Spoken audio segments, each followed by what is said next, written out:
शिखा ma'am, सबसे पहले बहुत बहुत स्वागत है आपका। और रूहानियत को बहुत ही ज़्यादा अच्छा रिस्पांस मिला है। आपने कहा कि टॉप 5 में भी है, लेकिन लोग बहुत पसंद कर रहे हैं। थोड़ा सा बताइए रूहानियत के बारे में, किस तरह की सीरीज़ है और आपके किरदार के बारे में। यस, रूहानियत एज एन एक्टर मेरा पहला शो है जो MX प्लेयर पे है और इस वक्त टॉप 5 शोज़ में वो ट्रेंड कर रहा है। तो डेफिनेटली लोग प्यार कर रहे हैं शो को और मैं तो डेफिनेटली एक्साइटेड हूँ बिकॉज एन एक्टर आपको अगर एक ऐसा शो करने को मिल रहा है जिसको इतना प्यार मिल रहा है तो नथिंग लाइक इट।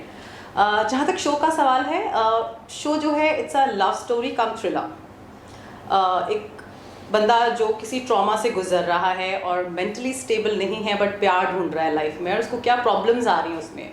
तो ये जो कैरेक्टर है ये अर्जुन बिजलानी प्ले कर रहे हैं और मैं उनकी फ्रेंड हूँ, फिलोसोफर हूँ, गाइड हूँ, उनकी साइकेट्रिस्ट हूँ जो उनकी दोस्त भी है। और मेरा कैरेक्टर एक ऐसा है जो बहुत सब्सटैंशियल है बिकॉज सीज़न बाई सीज़न मैं कंटिन्यूसली शो में हूँ और मेरा कंप्लीट काम जो भी है वो सिर्फ और सिर्फ अर्जुन के साथ में है। क्योंकि वो किसी से ओपन अप नहीं होते शो में, उनके वो एक ट्रॉमा है। तो I am the only one जिनसे वो डिस्कस करते हैं अपने डीपेस्ट थॉट्स, डीपेस्ट फियर्स, और वो रास्ता जब भटकते हैं तो आते हैं एक एडवाइस लेने के लिए। तो वो इंसान जो उनकी लाइफ में उनको एक एडवाइस दे रहा है, जो गाइडेंस दे रहा है, वो मैं ही हूँ। And I feel blessed and very fortunate कि मुझे अर्जुन के साथ काम करने का मौका मिला है क्योंकि वो एक्सट्रीमली हार्ड वर्किंग है, सपोर्टिव है। और जो मैं कर रही हूँ उनको गाइड करने वाला काम शो में एक्चुअली रियल में वो कर रहे हैं। उन्होंने मुझे स्टेप बाय स्टेप गाइड करा है on my journey of being an actor. So I am extremely thankful and glad and very fortunate I feel कि एक ऐसा शो मुझे करने को मिला है with such fabulous actor. Right. और आज तक में आपने 10 साल काम किया है, अब जो है एज एन एक्टर आप सबके सामने आ रही है। आज तक में काम करने के बाद भी आपने 7 साल का समय लिया, 7-8 साल का। तो उस गैप के बारे में बताइए कि आज तक के बाद आपने इतना बड़ा गैप और अब एक्टिंग की तरफ, तो ये करियर के बारे में अगर थोड़ा सा हमारी ऑडियंस को बताया। यस, आई थिंक मेरी ज़िंदगी की 1/3 लाइफ मैंने आज तक के साथ निकाल ली है जो एक बहुत बड़ा टाइम होता है। लेकिन at the same time I think बहुत फॉर्चुनेट रही हूँ क्योंकि बहुत अच्छा टाइम मैंने स्पेंड किया है कितने अच्छे न्यूज़ चैनल में। मैं एक एंटरटेनमेंट जर्नलिस्ट थी, न्यूज़ एंकर थी उनके साथ में, और मेरा अपना शो था वहाँ पर सास बहू बेटी है जिसके साथ मेरा 7 साल का एसोसिएशन था। It was like a baby to me. उस शो को मैंने लॉन्च किया है, वो मेरे साथ बड़ा हुआ है, मैं उस शो के साथ बड़ी हुई हूँ। छोड़ना मेरा एक कॉन्शियस डिसीजन था बिकॉज लाइफ में कुछ और भी चीज़ें थी जो मुझे करनी थी। तो उस वक्त ब्रेक लेना पड़ा but I was not happy about that break because I think I love camera, as simple as that मैं बोल दूँ। लेकिन कुछ और उस वक्त कॉम्प्लिकेशंस थे जिसकी वजह से मुझे छोड़ना पड़ा और ब्रेक बहुत लंबा हुआ। तो ये जो ब्रेक मैंने लिया ना, आई थिंक ये ब्रेक मेरे लिए बहुत पॉजिटिव साबित हुआ है क्योंकि मैं एक शांत दिमाग के साथ सोच पाई हूँ कि मुझे एक्चुअली करना क्या है। आई वॉज वेरी श्योर कि मुझे वापसी करनी है, मुझे अभी और नहीं बैठना है। जो मेरी ड्यूटीज से वो फुलफिल हो चुकी हैं, अब मुझे वापस आना है। लेकिन मैं न्यूज़ चैनल के थ्रू ही वापस आऊँ ऑन कैमरा या कुछ और करूँ। सो आई थिंक आई न्यू मुझ में एक वो ड्रामा और नौटंकी शुरू से था जो आई थिंक आज तक नहीं डिस्कवर किया था। और मुझे सास बहू बेटियां जैसा शो दिया था जो इतने सालों से टॉप शो है आज तक का। तो मेरा एसोसिएशन उस पर बहुत अमेजिंग रहा है, लोगों ने इतना प्यार दिया है। तो मैं उसी एक्सपेक्टेशन के साथ लौटी हूँ कि शायद अब जब मैं नई शुरुआत करूँगी तो मेरे उस ड्रामा को, मेरे उस नौटंकी को, माई पैशन फॉर एक्टिंग जो है उसको वही प्यार मिल पाए। अब तो एक मैकेनिकल लाइफ से निकल के आई थिंक मैं सोच पाई हूँ। तो break has been very fulfilling. कीड़ा कब काटा था आपको? ये कीड़ा तभी काटा था, तभी काटा था या कुछ? देखिए, कीड़ा कब काटता है वो पता नहीं चलता है, वो दूसरों को समझ में आता है कि हाँ ये कीड़ा है, क्योंकि कई बार हम खुद नहीं रियलाइज़ कर पाते। I was very uptight as journalist. मुझे लगता था मैं सीरियस हूँ मेरे काम को लेकर, मैं बहुत पैशनेट हूँ, मास कॉम की स्टूडेंट हूँ, मैं तो यहाँ को चेंज करने के लिए आई हूँ, जर्नलिस्ट बनूंगी। लेकिन मैं जी न्यूज़ के साथ जब काम कर रही थी मुझे तभी आज तक से ऑफर आया था ज्वाइन करने का, और because they were in the pipeline to launch this show सास बहू और बेटियां, तब तक आया नहीं था। तो एक मैं फिल्म रिपोर्टर थी, बॉलीवुड रिपोर्टर थी हार्डकोर, और मुझे बोला गया कि एक टीवी शो हम लॉन्च कर रहे हैं जिसमें टीवी बेस्ड न्यूज़ होगी, तो आप करोगे क्या?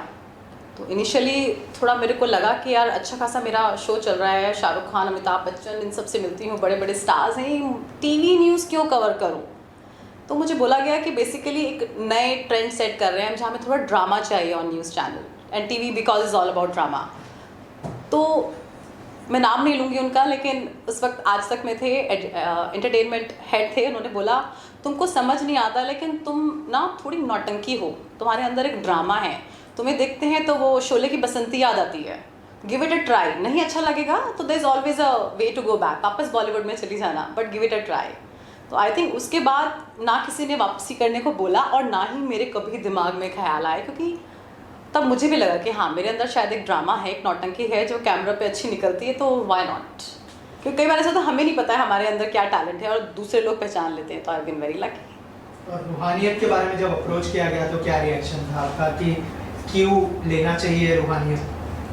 सी रूहानियत भी एक ऐसा माइलस्टोन है जो मैं कहूँगी थैंक गॉड मेरे को मिला, बिकॉज इससे मुझे कॉन्फिडेंस आया कि अगर मुझे सामने से भी कोई ऑफ़र आ रहा है तो इसका मतलब है कहीं ना कहीं एक कैपेबिलिटी है, शायद मैं कर सकती हूँ। अब वो प्रूफ तभी होगी जब मैं स्क्रीन पे आऊँगी, तो एक चांस तो देना बनता ही है एक्टिंग को।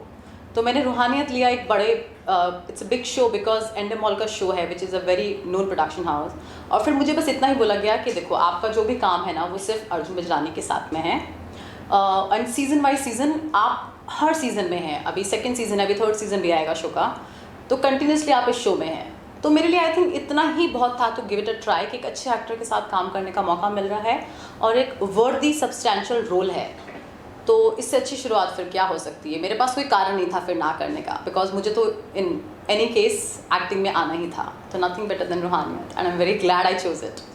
प्रोडक्शन में पहली फिल्म आने वाली है, क्या कहना चाहेंगे, थोड़ा सा अगर फिल्म के बारे में बताएं, और जो प्रोडक्शन हाउस है उसको हैंडल करना कैसा रहा, कितना चैलेंजिंग रहा आपके लिए? Oh yes, as a producer also, it's a new feather in my cap. पहली बार अपना प्रोडक्शन हाउस हम लोगों ने शुरू किया है, मैं और मेरे हस्बैंड ने मिलके, विच इज़ कार्डबोर्ड फिल्म्स, और हमारी पहली फिल्म ऑलरेडी शूट हो चुकी है, it's on edit and very very soon it will release on in theatres also and on OTT also. हमेशा से मैं क्रिएटिव फील्ड से ही जुड़ी रही हूँ, पहले भी बॉलीवुड, टेलीविजन, देन उसके बाद मैंने for a short span of time writing भी की है। Production is also a very creative work, जहाँ आपको एक कुछ क्रिएट करना है और उस क्रिएट के लिए like it's like a recipe, आपको एक इंग्रेडिएंट्स चाहिए और वो राइट इंग्रेडिएंट्स जब तक आप नहीं उठाएंगे वो फ्लेवर नहीं आएगा।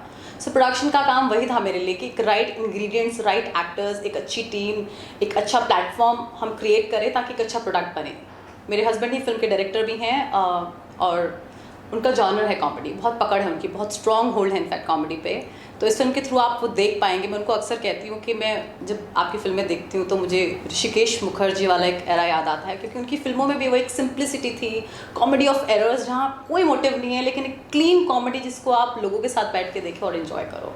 सो आई थिंक ये पूरा जो क्रिएट करना था ना, ये चैलेंजिंग था, क्योंकि आज की डेट में ऐसे एक्टर्स जो अच्छी कॉमेडी करें, हमारे बजट में करें, जो OTT और थिएटर दोनों प्लेटफॉर्म्स को सूट करें, बहुत मुश्किल होता है कॉम्बिनेशन क्रिएट करना, और ये मैंने प्रोडक्शन में आने के बाद ही सीखा है कि कोई प्रोजेक्ट अच्छा बुरा नहीं होता है, वो अच्छा है बुरा बनाया जाता है। So that is been my journey.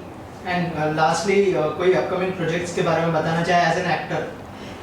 Yes, as an actor अब मैं आ चुकी हूँ एंड वापस मुड़ने का मेरा कोई इरादा नहीं है। I am here to stay for sure, जिसके लिए डेफिनेटली थोड़ी और मेहनत लगेगी, and I am already in talks, बहुत लोगों से मैं मिल रही हूँ, I am meeting a lot of casting directors, कुछ ऑफर्स भी हैं सामने से जिनको आई थिंक मुझे बहुत संभल के भी चूज़ करना पड़ेगा, क्योंकि OTT एक बहुत बहुत बड़ा एक समंदर है जिसमें अपनी जगह चुन पाना और मुझे कौन सी मछली बन के रहना है वो डिसाइड करना पड़ेगा। सो आई थिंक थोड़ा टीडियस है, थोड़ा टाइम टेकिंग है, but very soon I will announce कि अब मैं नेक्स्ट क्या कर रही हूँ एज एन एक्टर।